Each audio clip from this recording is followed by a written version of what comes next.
Hello, and welcome to our second tutorial for the Center for Shared Prosperity on filling out form work at CMU. I'm Ilan Rubach at the Center for Shared Prosperity. Hi, everyone. I'm Lauren Lesko, also with CSP. Today, we're going to talk about the process you're going to go through. Let's say you are a cook that's providing food at an event that we're holding. For us to pay you through an invoice process, you have to be an approved supplier or vendor at Carnegie Mellon. Or alternatively, let's say that you have been working on a service agreement with us. You're going to be doing some research on one of the major projects in the Center for Shared Prosperity. We're going to be making payments to you maybe over a year or 2 years. And again, to accept those payments, even though we've signed a service agreement with you, you need to be an approved supplier vendor. And that's where this comes in. So Lauren and I will walk you through the process of filling out the 3 forms that you're going to fill out so that we can submit them on your behalf to the folks here at Accounts Payable to make you an approved supplier vendor at CMU. So we'll start with the first form. Which one do you want to start with, Lauren? We can start with the supplier form. Okay, here's the supplier form. Okay. I'm going to share my screen so that everybody online can see this. There we go. Okay. So this first form, this is a CMU form. This is used to get your business's general information. So your name, your address, your banking information, and then a few business category questions at the end. So on the first line, you can provide, or I'm sorry, there's an initial question at the top where you can indicate if you are providing your information as a new supplier. So that would be if you've never done business with CMU before, we're paying you for the very first time. The other option is if you have already been established as a supplier with the university, but we're needing to update that information. So you'll indicate which supplier you are with us. The next line, you can provide the legal name of your business. There's also a field for doing business as name if you use a different business name that you would like to be paid under. Moving down, we ask you if you have completed a W-9 form, which we're going to get to in a second. That's a form that we ask for. That's a part of this packet. And it says here, if you're a U.S. citizen or entity, you're almost certainly going to be yes. Yeah. Because we're working with domestic entities in Pittsburgh. Right. Yeah. Moving down, the next question is we ask what you are providing to Carnegie Mellon, whether that be a product or a service. So if we're, for example, ordering catering from you, that would be a product. If we are providing funding to you through a project, that would be a service.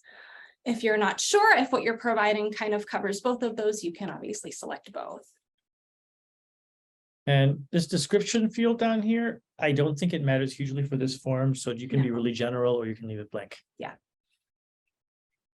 Moving down, we ask for your banking information. So that includes your bank name, their address, your routing and account numbers, what account type it is, checking or savings, email remittance to. This should be your email address so that AP can provide you with a notification when your payment goes out. And then currency and ledger can generally stay as US. This next section, it says, is supplier subject to PA income tax withholding? The suppliers that we're talking about in this situation, you're not a human being getting an honorarium. That was our last video. You're a business getting paid by us, and so you don't have income tax. And so the answer here is going to be no. And then to the right of that, oh, it's just instructions. Yeah. Okay. Minority disadvantaged business information. In this next section, you can indicate if you are a women-owned business, a minority-owned. This section isn't required, but we definitely encourage you to complete this. If you are a minority-owned business, CMU has kind of like a special list that we're encouraged to purchase from. So yeah, if your business fits one of these categories, we definitely encourage you to check that off just so that CMU can add you to their list. we have a whole equitable procurement project we're doing, trying to make sure minority-owned businesses are really handled well at CMU so they can get business so that we can share prosperity. So to us, this is really important. There's also in the right here, it's kind of buried here, but type of organization. And if you click the drop-down button, that's where you'll indicate what kind of company you are. Let's say you're LLC. Then there's an odd one here. It says is supplier central contractor registered certified, registration certified. This is the SAM system of the federal government. What this is if you go on sam.gov, sam.gov, there's a place where the federal government will check that your business name and your business address match correctly. And that it's like one of those legal addresses that the US Postal Service can send mail to. So if you've gone through that process and you have the certification from them, you can click yes. It's perfectly fine. If you haven't, you can just hit no. The next two questions relate to if you feel it will be necessary to interact with any foreign officials on behalf of CMU, or if you or any family member is an official of a foreign government. Guessing that these questions are going to be no, but if you feel that they should be yes, you can indicate that and ask us any questions that may apply. I suspect this has something to do with export control and things that are way above my pay grade to understand. So I think if you can click no, that's a really easy way forward. And then the last section, we're just asking for your signature, your name, and the date. The CMU purchasing contact name and phone number, that will be me, but you can leave that section blank. I'll fill that in for you when the form gets back to me. And then Lauren will fill that in, check over the form, and then she sends it to this address at CMU, which is Accounts Payable. And so this gets handled by us, along with the other paperwork we're going to go over. So that's the end of this form. Mm-hmm. All right, which one do you like to go next? We can do W-9. Right. So the W-9 is a federal form. Again, we're just asking for your name, address, and then your company's employer identification number. So for line 1, you can provide your company's name. Line 2, again, if you have a DBA name that you use, you can put that there. For box 3, you'll indicate what type of company you have. So LLC, corporation, partnership. You'll click off whatever's appropriate.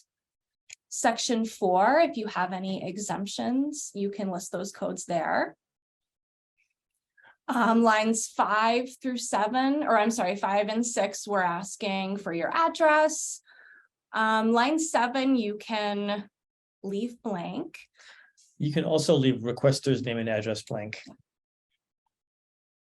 And then, yeah, in part 1, you're going to want to provide your employer identification number. So you'll be down here somewhere because this is not for a personal individual. If you were getting an honorarium, like in our last video, you'd fill out the social security number up above. But in this case, it's going to be the EIN. And then finally, towards the bottom of the page, we just ask for your signature and a date. That's the W-9. You're now 2/3 of the way through getting to be a vendor at CMU. Last form is a 1099 that we'll also send you. Here it is. So this form is to let CMU know if they should withhold taxes from our payment to you. So the top part, you can see that CMU's name and address is already filled in. You can leave that as is. And this means CMU's employer identification number, so just leave it blank. Yeah. The next section, you'll provide your company's name, address, your employer identification number. And then moving down, you'll want to select your exemption reason. So for most of you, this will be in the 4th checkbox. You'll indicate what type of company you are. Again, a corporation, an LLC. Just check off whichever one is appropriate for you. So this is one of those cases where if you're an individual and you didn't want CMU to withhold taxes, then you'd be up here somewhere, but you're a vendor. And so it's going to be down here somewhere, and you just have to figure out what the right category is as appropriate. Yeah.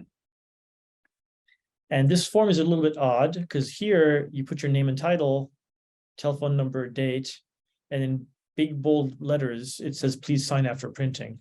Like we saw in our last video, if you print this form out, that red part evaporates, and then you can sign it with a pen and scan it, take a picture with your phone and send it to Lauren, for example. So that's it. Those are the 3 forms. Once you receive the 3 forms, you look over them, you send them to Accounts Payable. How long does the next step take, and how do they find out? It takes about a month for a vendor to be set up in our payment system after we have these forms from you.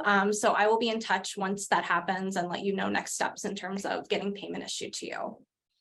So that's why it's important to start this process well before you actually need to get paid, so that we have all our ducks lined in a row. All right, I hope this was useful.